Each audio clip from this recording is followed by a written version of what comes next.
La route 66 qui traverse l'Amérique d'est en ouest arrive à Santa Monica sur la côte ouest au cœur de la Californie. Cité balnéaire, hier encore malfamée, Santa Monica, décor des séries télévisées, est devenue un endroit moderne avec ses grandes enseignes et ses bars branchés.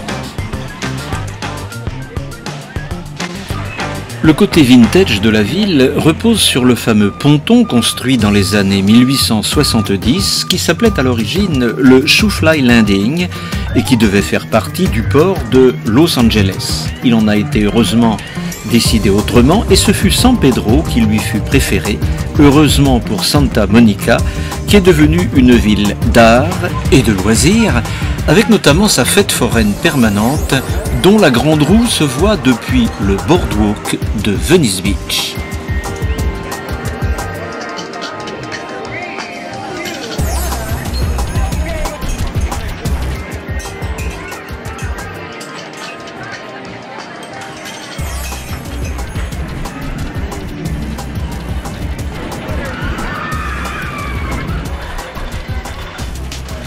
De nombreux manèges qui donnent le frisson sont situés au-dessus des vagues du Pacifique qui viennent frapper les piliers du pier en bois.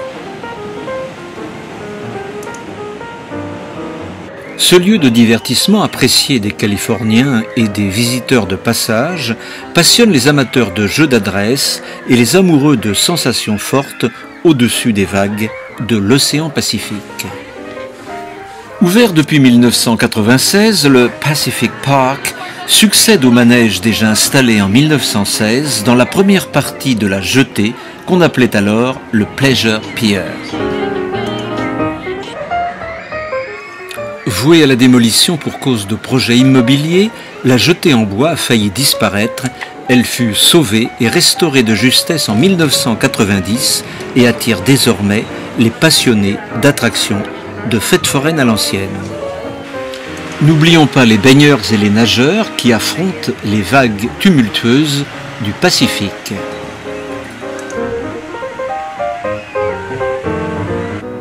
Cette jetée attire aussi les amateurs de pêche à la ligne, malgré les consignes de prudence liées aux rejets toxiques.